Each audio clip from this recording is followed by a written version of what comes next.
Now today, we're going to do something about physics. It's our applications of integration applied to physics. I should warn you that the last time I took a physics class was in high school back some undisclosed amount of time ago. It's been a while. It's been a while. So I'm not really great at physics, so we're not going to do anything very sophisticated. We're all going to do very simple applications. And so we're starting with work.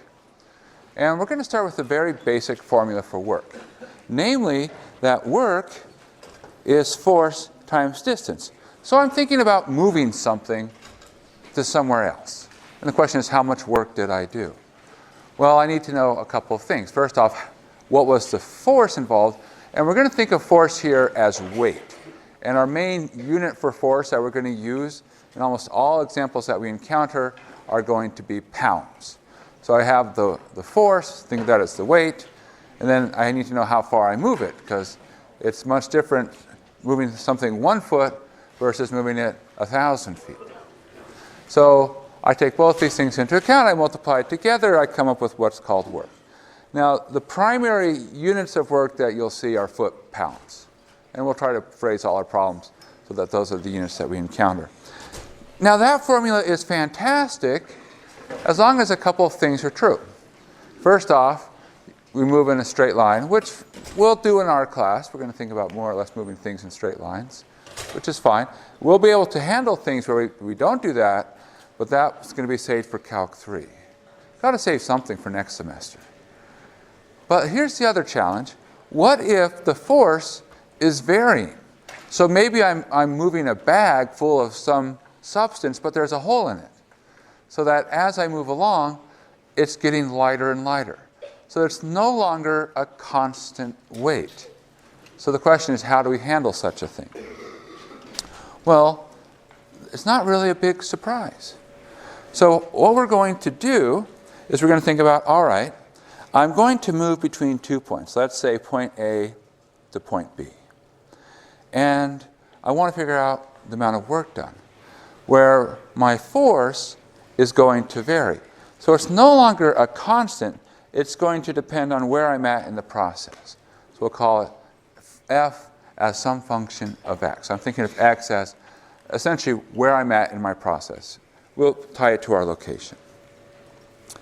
And we do what we always do with applications. We say, let's not try to think of it as one big thing.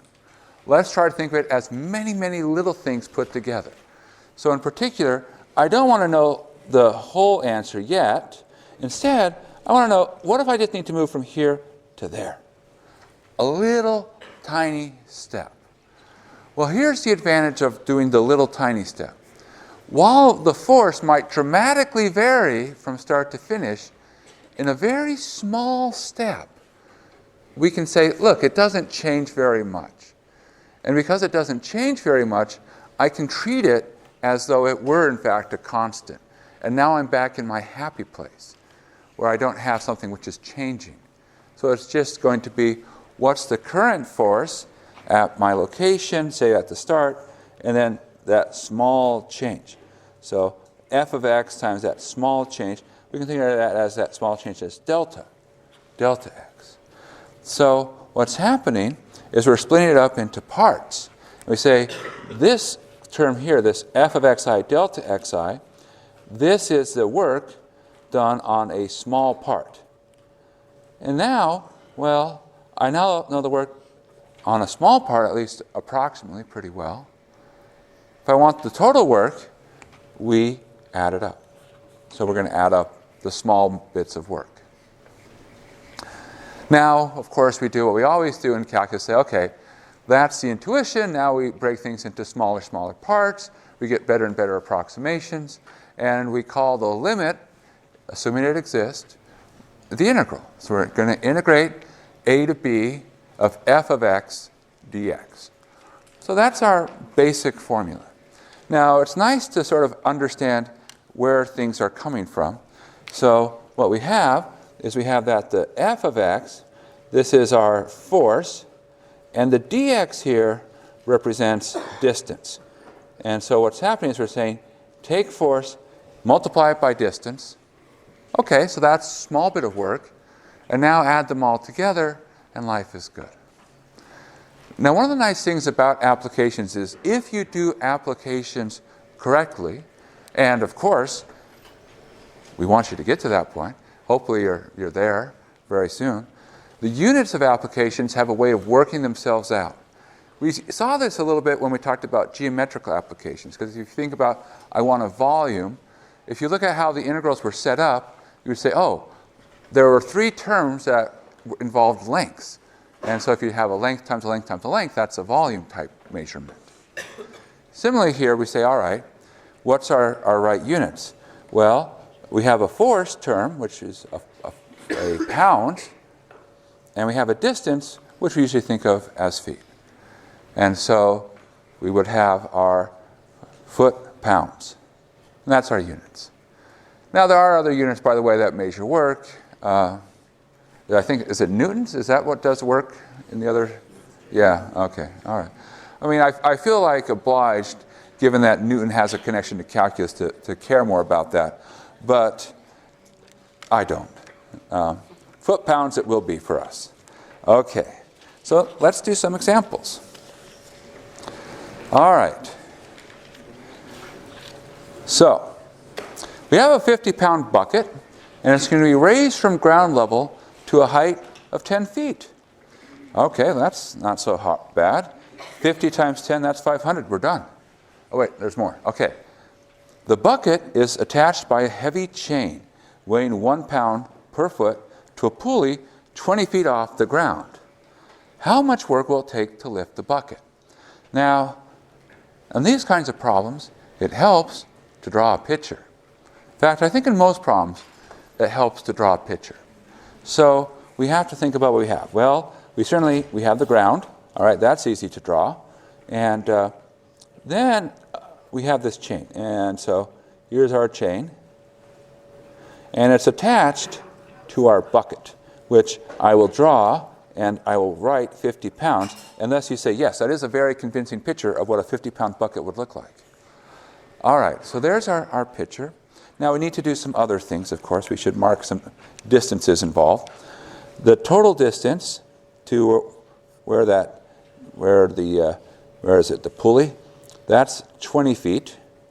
So that's this distance here. But we don't need to go all the way to the top. We're only going to go to 10 feet. Because we're only moving it up 10 feet.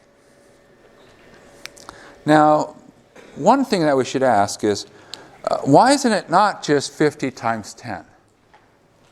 What's wrong with that thought? We've got to get the weight of the chain, yeah. It's not just the bucket that weighs something, it's the chain that weighs something. And you might notice that as we pull the bucket up, the weight of the chain is decreasing because the length is decreasing. And so it's the length is determining the weight. So we do have to somehow account for the chain. Now comes an important part of these problems, and we have to think about something. We have to put a coordinate system. In other words, location. Now, the nice thing about coordinate systems is if it's not given to us, we get to pick them.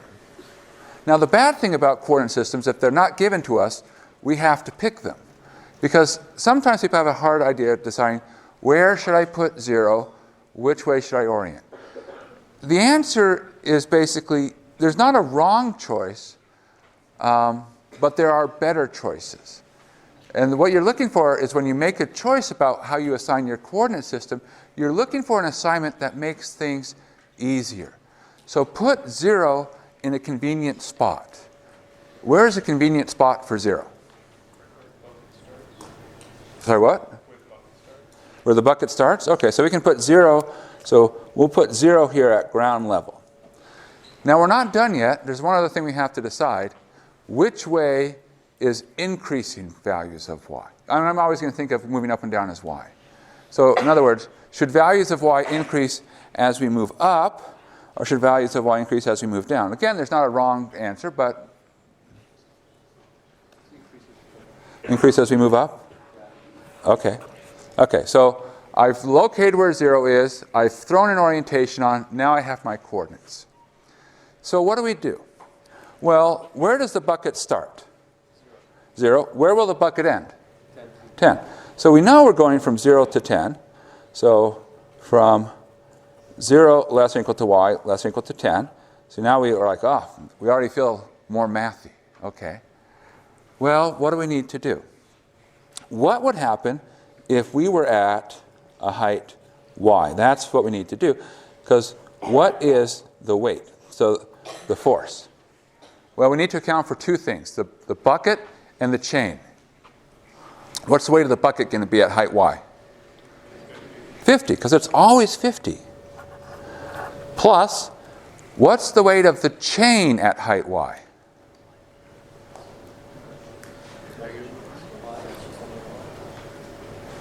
So we've had y. 20 minus y. Okay, 20 minus y is the correct answer. Why is it 20 minus y? Well, remember, the chain, the part that we need to weigh, starts at height 20. So the length of the chain is 20 minus y. Okay, now that's the length of the chain. How does that give us our weight? Well, see, here we go. The chain weighs 1 pound per foot. That's the key. So if I know that the length is 20 minus y, the weight is 20 minus y. So the weight of the chain, that's 20 minus y. So if I put those together, that's my force at any particular choice of y. So now I know my force at every value of y, and I'm looking for the total work. So the work now won't be so bad. We know where to start, where to stop. 0 up to 10. We have our force, 70 minus y, and then our dy is our distance. So 70 minus y is the weight of the bucket plus chain together at any choice of y. Then dy, move it just a little bit, and then we add them all up. Okay, well, let's finish. What's the integral of 70 minus y? 70y minus 1/2 y squared. Good. And we evaluate 0 to 10. 0 is a nice choice because 0 makes 0. Plug in 10. 70 times 10? 700. 1/2 times 10 squared would be 50. So 700 minus 50, which gives us 650. And if they had asked us for units, what are our units? Foot-pounds. I think that's how they say it. I'm sure pounds-foot is equivalent, but somehow it sounds better. It rolls off the tongue. It's a foot-pound. And foot-pounds. Now, on a side note, if it does ask you for units, you don't need to keep track of the units in the middle of the computation. It's just going to work out that way. So on an exam, if a problem asks for units, just throw them in on the end. It's going to be the right thing. And if you're not sure what the units are, you just go through and say, okay, let me look at my integral and figure out what each piece is contributing, and I put it all together, and life is good. All right, so that's one example that you might see in work. Here's another example. There's something called Hooke's law. Now, what is Hooke's law? Hooke's law is about springs. So you have to imagine you have a spring. So here's a sort of a famous spring. All right. Now, what happens? Well, if you stretch the spring, what happens is the way that a spring will stretch is you apply a force. And in some sense, the spring wants to pull back. So it's trying to pull back in the other direction. Now the question is, how much force will stretch the spring, how much length? Well, it turns out there's something really beautiful. This is the Hooke's law, which says that if I have a spring, let's say this is our spring in its resting state here, and then I put a little bit of a weight on it so it pulls it down, then the amount of the weight, the force, is proportional to the amount it got pulled down. So force is proportional to distance. So that makes it very nice to work with. So, what can we do? Well, let's try an example. We're told it takes 16 foot-pounds of work to stretch a spring 1 foot past its natural length. So in other words, I'm trying to pull the spring, and it took me 16 foot-pounds of work. And the question, how many foot-pounds of work will it take to stretch the spring 3 feet past its natural length? Now, of course, natural guess would be like, well, 48, right? 16 times 3? Probably not right.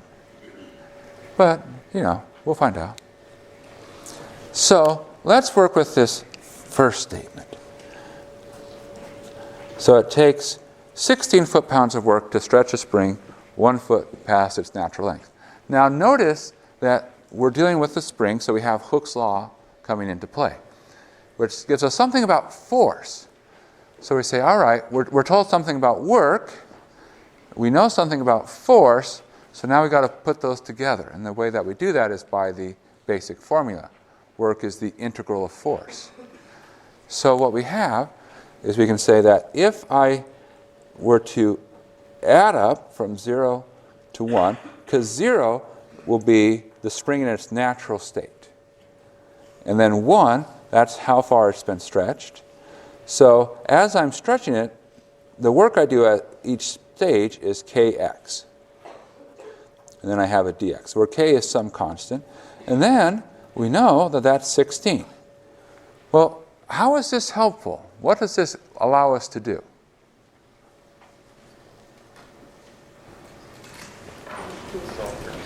We can solve for k. See, what happens is there are different types of springs out there.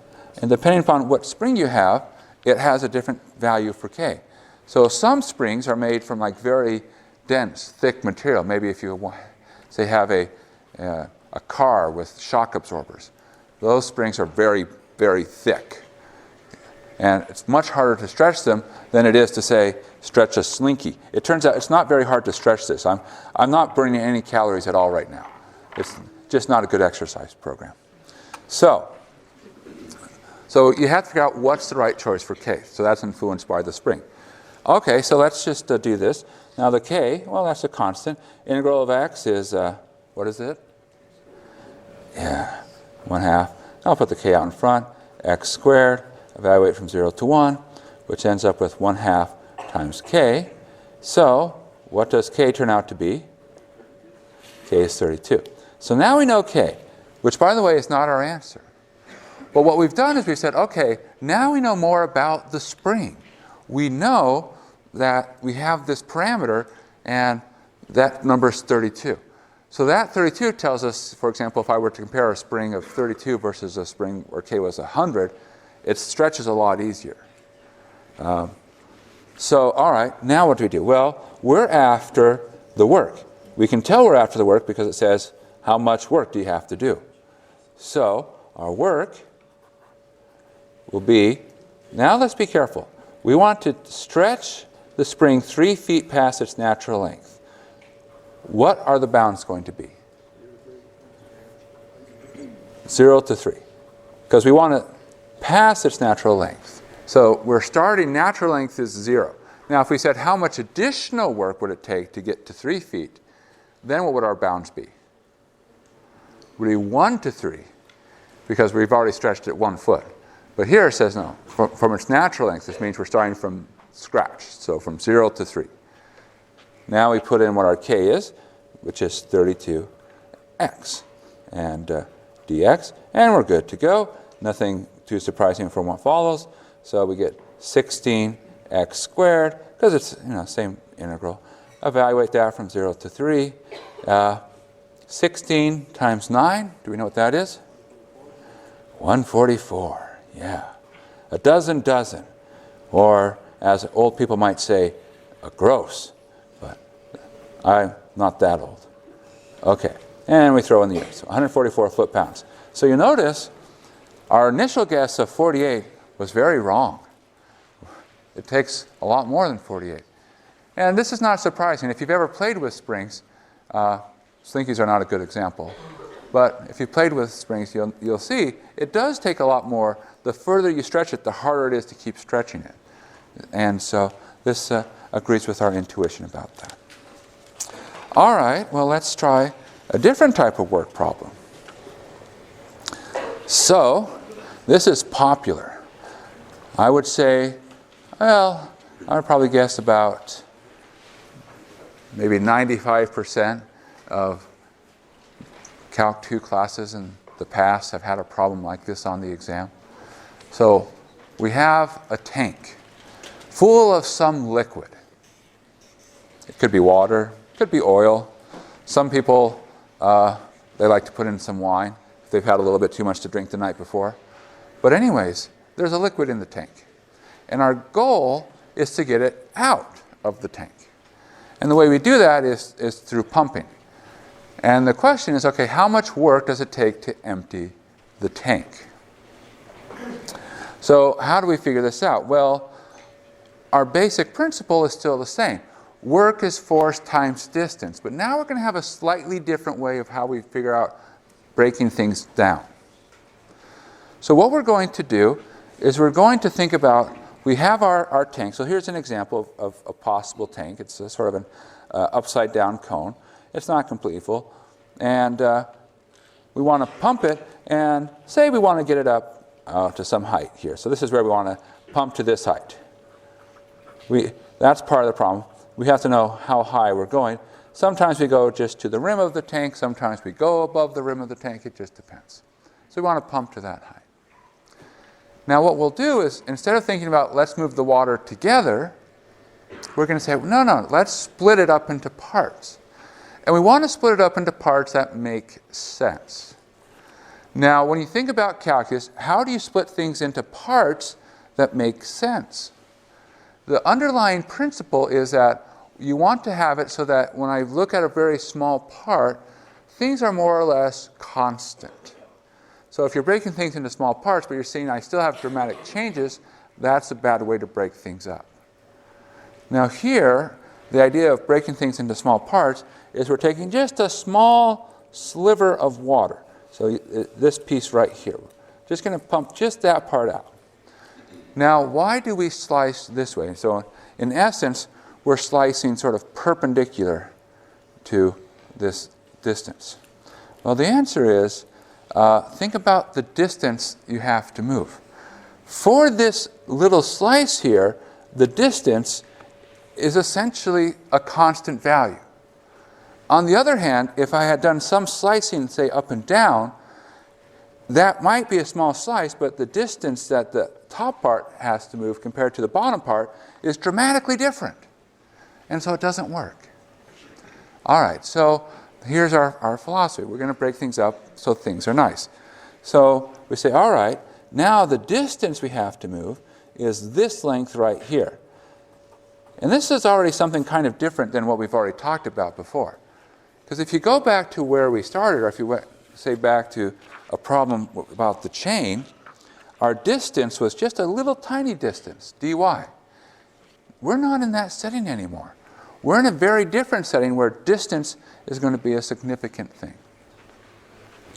So now the question is, well, okay, where does the dy come into play? Well, remember that there's two aspects to figuring out the work. The distance is just one of them. The other one is your force, which translates into weight. So now we have to think about, okay, I know the distance here. The question is, what's the weight of this little slice? And if we can figure out what the weight of that slice is, then we're good to go. So how do we do that? Well, what we do is we take our slice and we say, there's two things that we can figure out. There's the density, and that's usually given to us in terms of the liquids. Liquids have varying density. Some liquids are very dense and some are less dense. So then you take the density and the volume. Now here is where our little small change comes into play as terms of volume. Because if I think about this shape here, how would I find the volume of that shape? Well, let's look at this little tiny shape. This one in particular, what does it look like? It looks like a circle, yes, with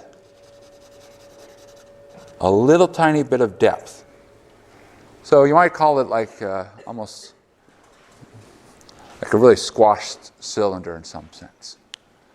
And so how do you find the volume? Well, you take the area of that cross-section times the height, delta y. So that's how we find the volume of that little piece. Volume times density, that gives us the weight of that little piece. And now we say, okay, take volume times density times distance. The last part is the force. The distance is the distance. And now we're ready to go. So we integrate from where the slice is currently at. Sorry, we integrate from the bounds, wherever they are, for where the liquid goes between. The distance says, okay, where's your current slice to where do you need to pump it? The density, that's usually given in the problem somewhere. Then the area and the height. So there's sort of a lot of pieces that come into play on the pumping problems. I think it's one of the reasons why we like pumping problems, because there's sort of more things that can go wrong. But if you start thinking about, okay, what do the pieces represent, and just be methodical, you'll be okay. So you just have to go through and say, all right, how do I break things up? Where do I go? So let's work through some problems. Any questions about pumping? Hopefully, as we do more examples, things will become more clear. All right.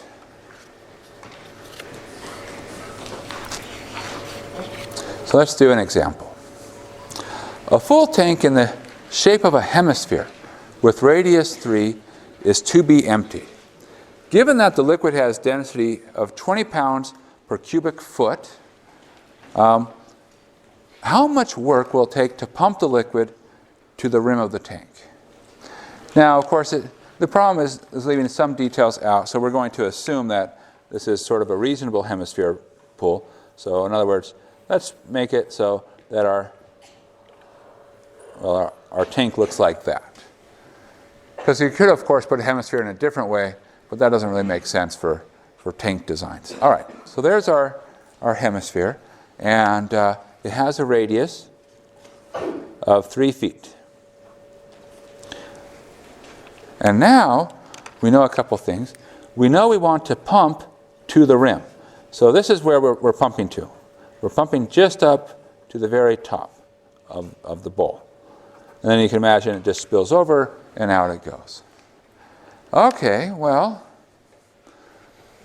let's think through what we need to do. So our generic formula is we're going to integrate from some start point to some end point. We're going to have our distance, which is the distance part. Then we're going to have our density, which tells us how heavy the water is. Then we're going to have our area. This is area of a cross section. And then we're going to have our thickness. So these are the 4 pieces that go into setting up the integral.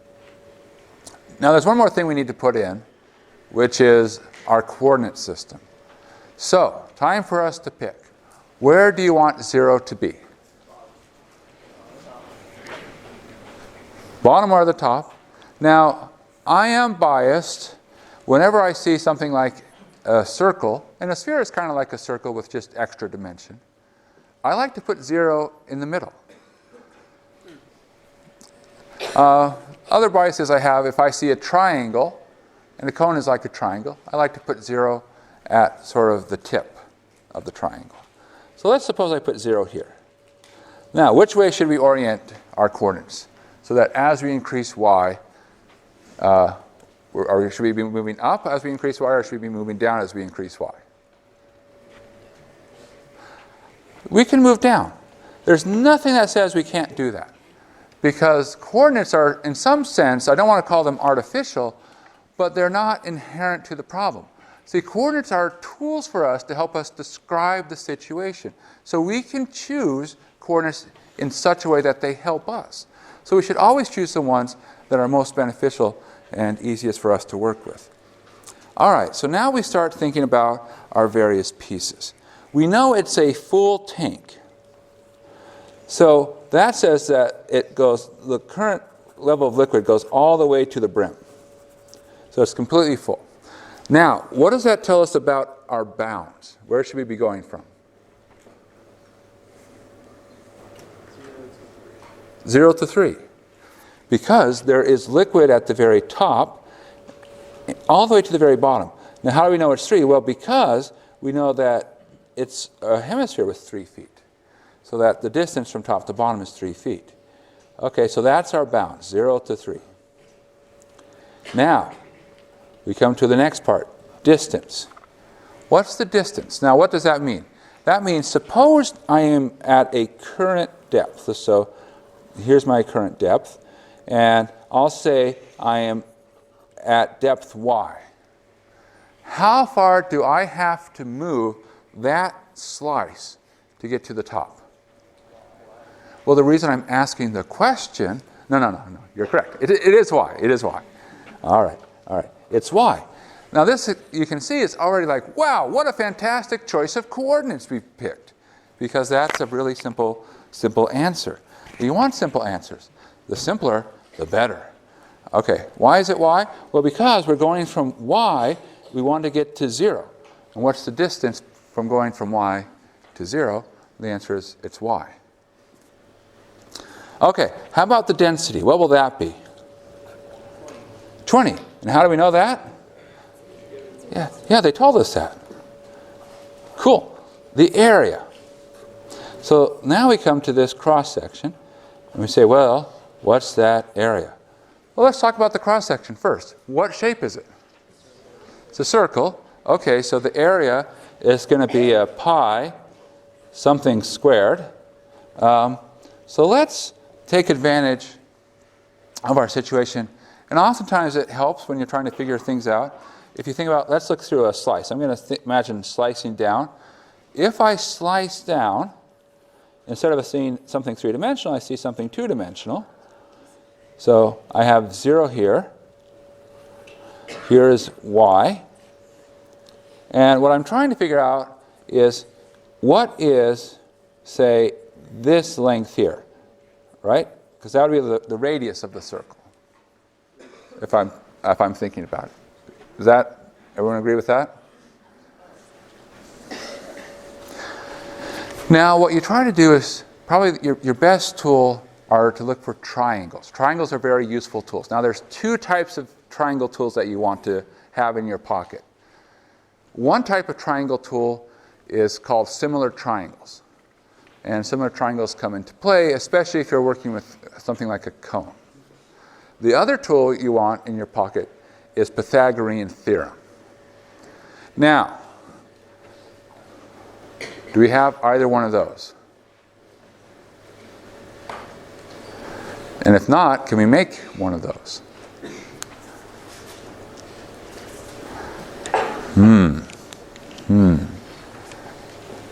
Well, let's draw in some pieces. That would be a triangle, yes? Is it the wrong kind of triangle? No, it's the right kind of triangle. Okay. Do we know the length of, say, this part going up and down?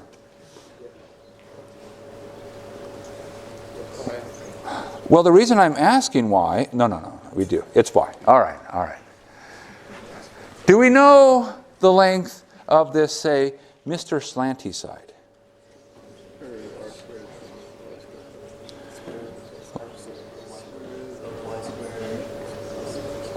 Well, people are coming up with really sophisticated answers. The square root of y squared plus r squared is a really sophisticated answer. Is there a simpler answer?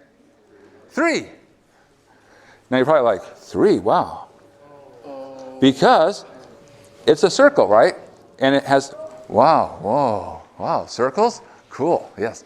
So it has a radius of 3 feet, which says if you ever go from the center to any point on the edge, it's always the same distance.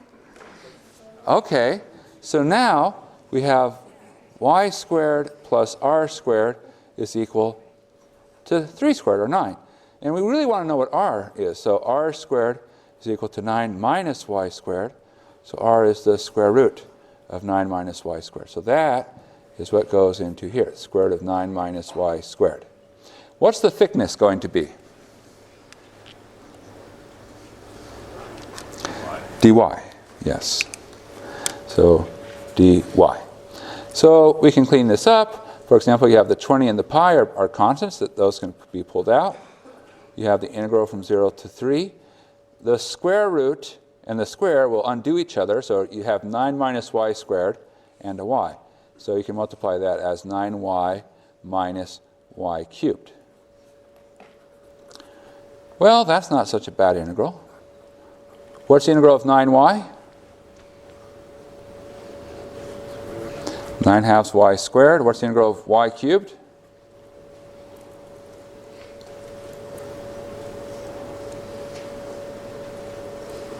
That's a trickier one. 1/4 y to the 4th. Okay. And we're going to evaluate that from 0 to 3. And, well, let's pull out, no, let's just bite the bullet. All right, 20 pi. The good news is when you plug in 0, you get 0. 9 times 3 squared, what would that be? 81 over 2. 3 to the 4th, what would that be? 81 over 4. If you take 81 over 2, subtract 81 over 4, what do you end up with? You end up with 81 fourths. Really, you can pull the 81 out and think of it as a half minus a fourth. And the nice thing is 20 is divisible by 4. 20 divided by 4 leaves you with 5. 5 times 81? 405 pi. And what are the units? Foot-pounds. Why? Because we know we're doing work. So we just know that's the default units. But even if we didn't know that was the units, we can actually check. Let's just go through the units up here. What's the units of distance? Feet. What's the units of density? Pounds per feet cubed. What are the units for area? Feet squared. What's the areas for thickness? Feet. And if you count out, there's a lot of feet involved, but if you take these 3 feet here, they cancel with those 3 feet downstairs, you're left with foot and pound, so you end up with foot-pound, which is the correct thing. That's one way to know if you have like a correct setup, is you say, do the units make sense? Because if the units do make sense, that probably means you're doing something right. And if the units don't make sense, that probably means you're doing something wrong. Now, I mentioned similar triangles. Let's just do an example of what I mean by that, just off to the side, so in case you're ever working on such a problem. So where do similar triangles come into play? Well, let's just draw a cone. How high do you want this cone to be? 10? How far across at the top? 7? Okay, someone doesn't like nice round numbers, but okay. 7 feet across the top, 10 feet down. Now, if I were to take a slice here at some depth, let's say this, by the way, we'll put at 0, and here is at y, so we're increasing as we go down. I might want to know, what's that radius? So here's what we mean by similar triangles. You slice down as before, and now, instead of seeing a 3-dimensional thing, you see a nice 2-dimensional thing. We still have the same units, so we have 0 going down to some level y, and that keeps going down. And the key here is you should see 2 triangles.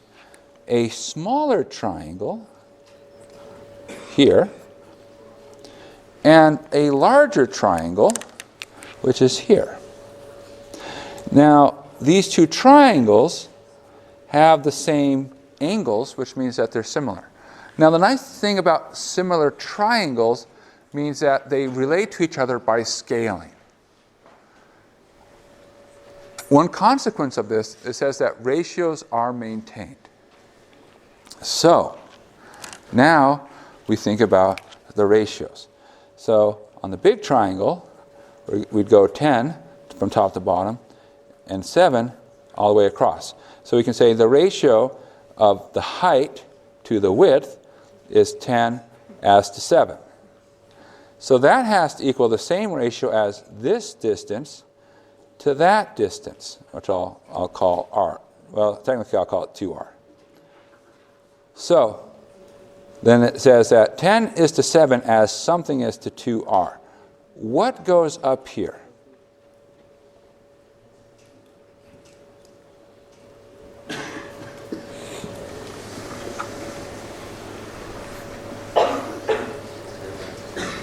It would be 10 minus y. Because we want to be careful of, 10 is the whole length from top to bottom. If we put 0 at the top, then y is how far down we go, which means there's 10 minus y left to go.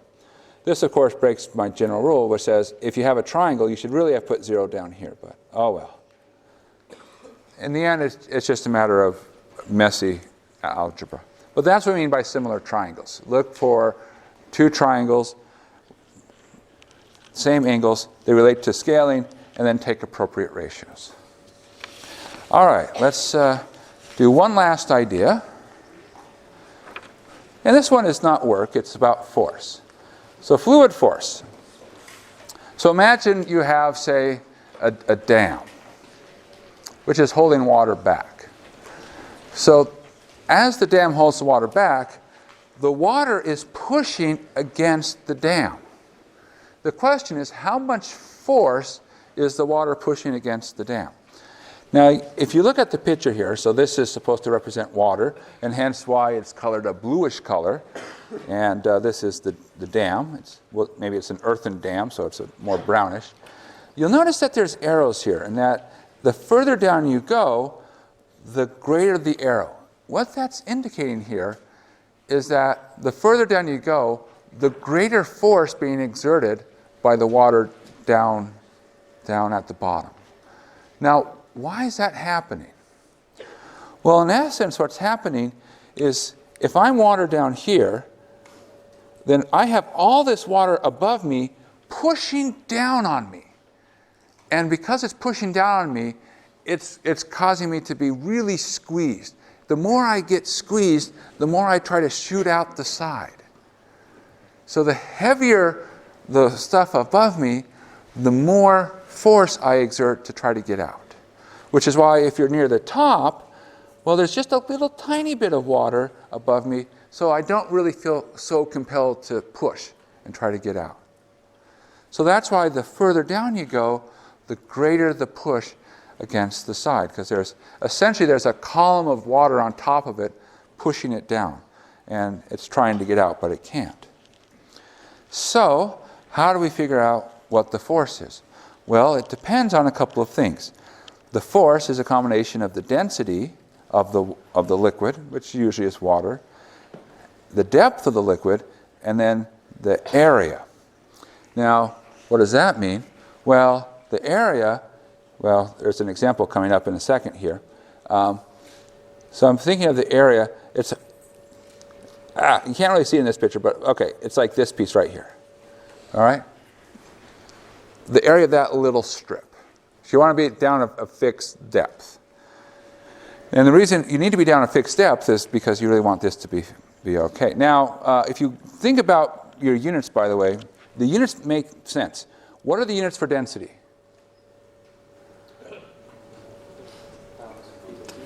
Pounds per feet cubed. What would be the units of depth? Feet. What would be the units of area? Feet squared. If you multiplied all of these together, what would you get? You'd end up with pounds, which is a force.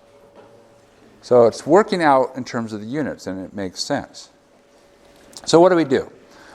We cut our region that we're trying to find the force against into thin strips.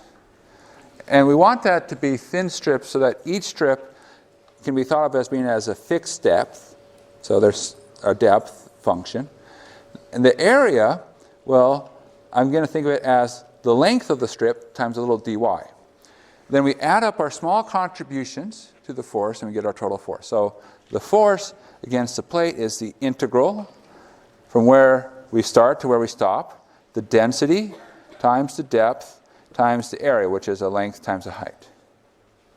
So let's do a quick example. So we have this plate. It's an upside down isosceles triangle. And we're told here that the base is 4 and the height is 3.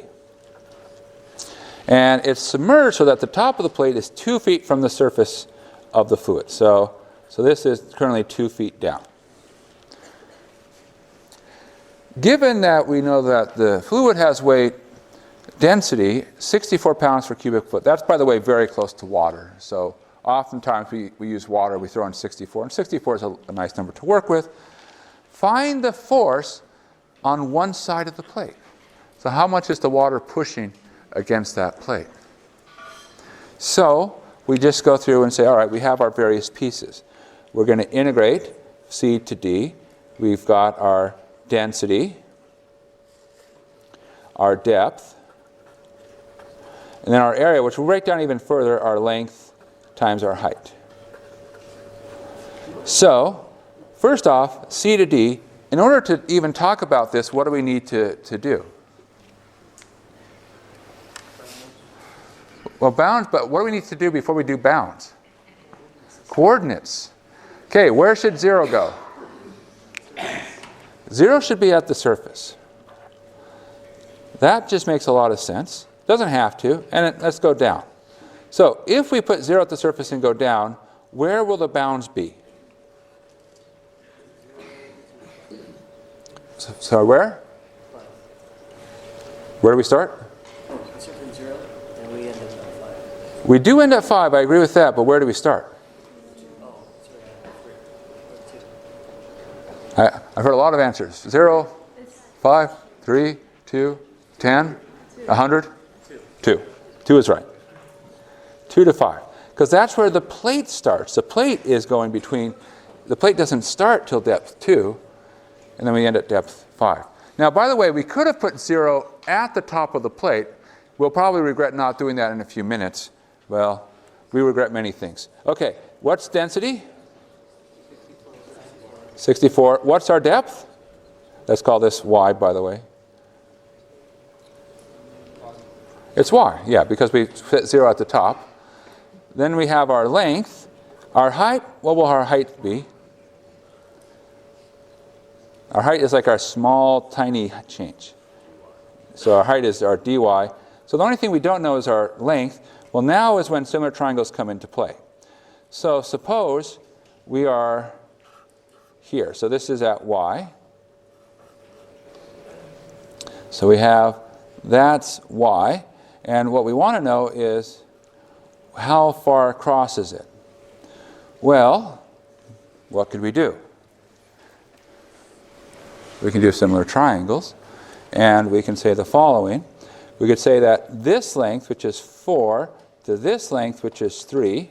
So 4 is to 3 as this length, which is the length, is to this. What is that length from y to the very bottom tip? Sorry, what is it? 5 minus y. So that says that the length is 4/3 times 5 minus y, and that's what goes here. And then from here, it's just a matter of integration, and really no surprises. But we should do one more problem. All right, so let's go back and do a pumping problem. So Maui finds himself stuck on a deserted island, since he can do everything but float. And he has found a place to put water storage, but first he must empty out the fluid that is already inside. Now the fluid has been sitting for a long time and is separated to have different densities at different depths. So the shape of the cistern is a cylinder 4 feet across and 4 feet deep.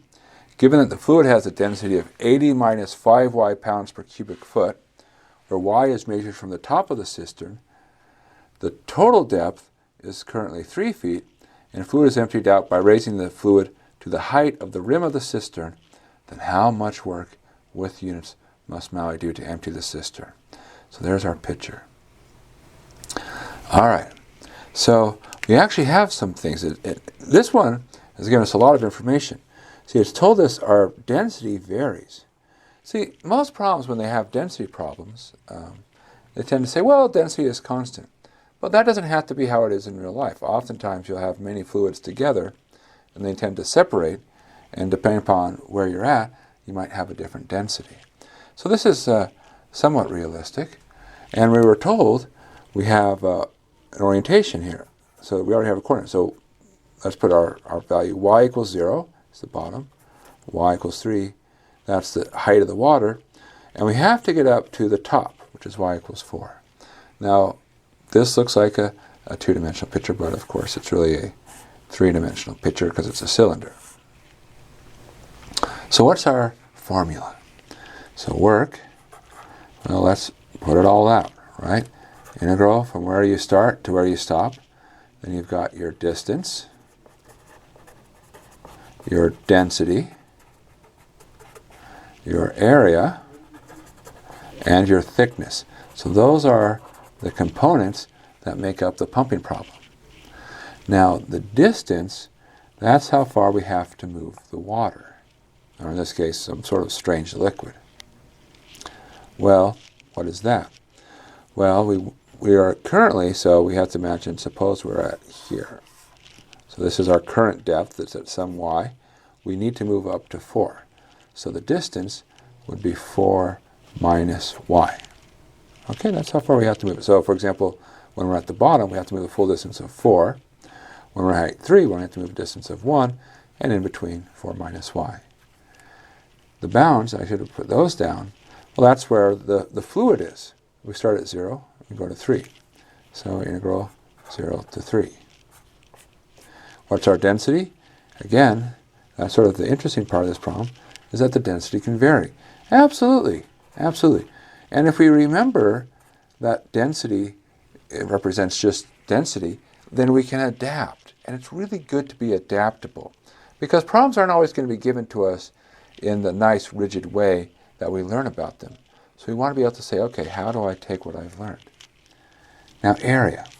So area, well, we think of our cross-section. Now, it's a cylinder, so our cross-section, it's a circle. So in particular, it's a circle with radius 2. And the reason why I say 2, it's 4 feet across, so therefore half the distance would be 2 feet. So the area, well, it's always going to be the same. 4 pi. Pi r squared. And 4 is 2 squared. And then the thickness, that's your dy. All right, so let's clean this up. The 4 pi can come out. So we have 4 pi, integral 0 to 3. Now, how are we going to integrate something like 4 minus y times 80 minus 5y? The answer is we're going to use algebra. So let's multiply this out. So 4 times 80, that's 320. Then we're going to have minus 20y, which is 4 times minus 5, and minus 80y. So minus 20 minus 80 makes minus 100y. Then we have minus y times minus 5y, which is plus 5y squared. And that is going to be multiplied by dy. So we get 4 pi. Now we integrate 320y, integral of 100y, 50y squared, because you be y squared over 2, and then 5/3 y cubed. Evaluate from 0 to 3. Now at 0, nice, all 0. At 3, well, we can do that. So let's see, what does that become? 320 times 3, 960. Then we have 50 times 3 squared. Well, that's 50 times 9, so that's 450. Then we have 5/3 times 3 cubed. Well, actually, notice we already have a 3 there. So I could cancel off a single 3, so that it becomes 5 times 9, which is 45. Now we start playing with the numbers here. So let's see, what can we say? 960, you subtract 450, well, that would be 510 plus 45. Well, that would be 4 pi times 555. Yes? All right, 555. 555. Well, now multiply 555 times 4, and what will you get? Well, you'll get 2220, and then don't forget the pi.